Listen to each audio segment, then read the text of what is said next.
দুর্বল নও, তুমি সবল। নিজেকে কেন দুর্বল মনে করছো? তুমি একটিবার নিজের প্রকৃত স্বরূপকে তাকিয়ে দেখো। তুমি বাইরের জগতে তুমি যেটা দেখছো এবং যেটা তুমি রক্ত মাংসের দেহ বলে নিজেকে মনে করছো এবং মনের ভাবনাগুলোর দ্বারা চালিত হয়ে তুমি এই সংসার পথে চলতে চলতে নিজেকে একটা ক্ষুদ্র পরিচয়ের মধ্যে তুমি আবদ্ধ করে রেখেছো। বাস্তবিক তুমি এটা নও। তুমি বীর, তুমি সমস্ত শক্তির আধার, তুমি সব করতে পারো, তুমি সমস্ত সদ্গুণে পরিপূর্ণ, তোমার মধ্যে কোনো দুর্গুণ নেই। এই দুর্গুণ, এই দুর্ভাবনা, এই মনের বস্তু, মনের চিন্তন, যা পারিপার্শ্বিক এই জগতে সংসারে যেগুলো দেখছি, মন সেইগুলোকে ভাবছে এবং সেই ভাবতে ভাবতে আমাদের এই দেহটাকে সেই দিকে টেনে নিয়ে যাচ্ছে। যেমন করে ঘোড়াকে টেনে নিয়ে যায় সারথি, সেই সারথির দ্বারা যেমন চালিত হয়ে সেই ঘোড়া রথকে টেনে নিয়ে যায়, ঠিক তেমনই আমাদের এই মন, এই ইন্দ্রিয়, এই শরীর, এই বুদ্ধি আমাদেরকে এই সংসারের এই প্রপঞ্চের মধ্যে টেনে নিয়ে যাচ্ছে। আমরা আমাদের লক্ষ্যে পৌঁছাতে পারছি না। আমরা কাম, ক্রোধ, লোভ, মোহ, মদ, মাৎসর্যের দাসত্ব করছি। এগুলো তুমি নও। তুমি হলে সেই পরম আত্মারই অংশ, যে পরমাত্মা সচ্চিৎ আনন্দময় স্বরূপ। তুমি সেই আনন্দময় স্বরূপের একটি অংশ। কেন নিজেকে তুমি দুঃখী মনে করছো? কেন দুর্বল মনে করছো? কেন তুমি এই ক্ষুদ্র দেহ পরিচয়ের মধ্যে নিজেকে আবদ্ধ করে তুমি এই মায়ায় ঘটে থাকা এই সুখ দুঃখের মধ্যে নিজেকে জড়িয়ে ফেলছো? কেন মনের মধ্যে উঠতে থাকা কাম, ক্রোধ, লোভের দাসত্ব করছো? এগুলো তো তোমার শত্রু। এগুলো তোমাকে বারংবার পদানত করছে। সামান্য একটি রক্ত মাংস হাড় নির্মিত এই দেহটার জন্য তুমি নিজের সেই আনন্দময় সত্তাকে বিসর্জন দিয়ে দিলে। তুমি নিজের সেই প্রকৃত সত্তার দিকে একটিবার তাকিয়ে দেখলে না।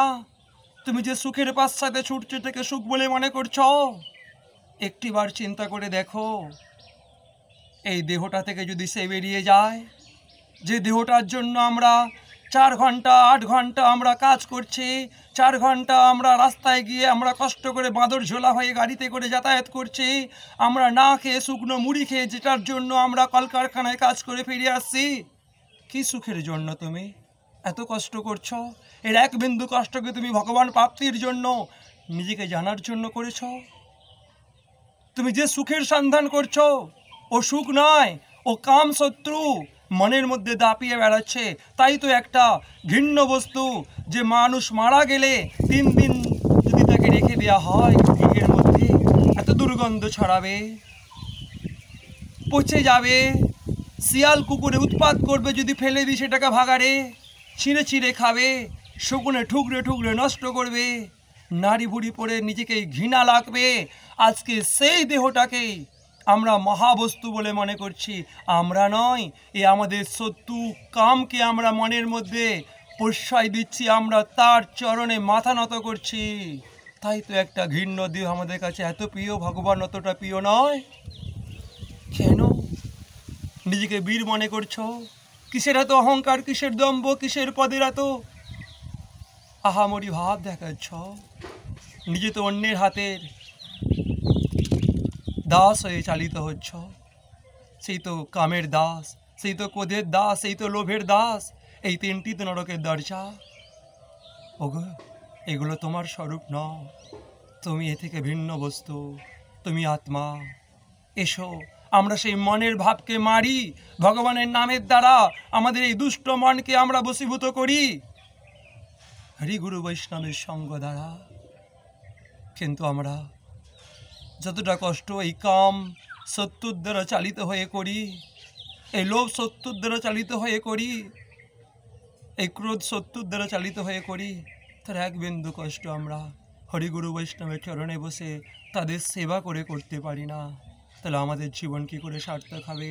জনম জনম, এক জনম নয়, জনম জনম। যখন কীট ছিলাম কীটিনীর সঙ্গ করেছিলাম, যখন কুত্তা ছিল কুত্তির সঙ্গ করেছিলাম। সঙ্গ কিসের জন্য করেছিলাম? কাম সুখ চরিতার্থ করার জন্য। কিন্তু চরিতার্থ তো হয়নি, কারণ এ তো আগুনের মতো। আগুনে ঘি দিতে দিতে ঘি শেষ হয়ে যাবে, কিন্তু আগুন নিভবে না। বরঞ্চ আগুনের শিকারা দাউ দাউ করে জ্বলবে। ন যত কাম কাম নামুপভোগেন সাম্যতি হা বিশাকিষ্মবর্তমে বা ভূয়া এবা বিবর্ধতে।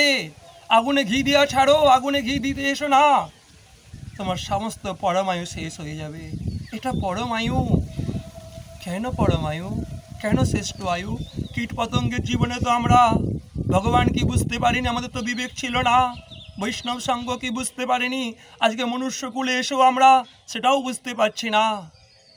তাহলে আমাদের এই পরম নিধিটা, পরম আয়ুটা এক একটা দিন চলে যাচ্ছে, আমরা বৃথায় নষ্ট করছি।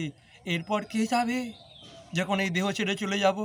যে দেহটাকে এত ভালোবাসছি, যার জন্য এত সুখের সন্ধানে ছুটে বেড়াচ্ছি, যেই মন শত্রু, কাম শত্রুর দ্বারা আমাদেরকে, ক্রোধ শত্রুর দ্বারা আমাদেরকে, লোভ শত্রুর দ্বারা আমাদেরকে বারবার পদানত হচ্ছে।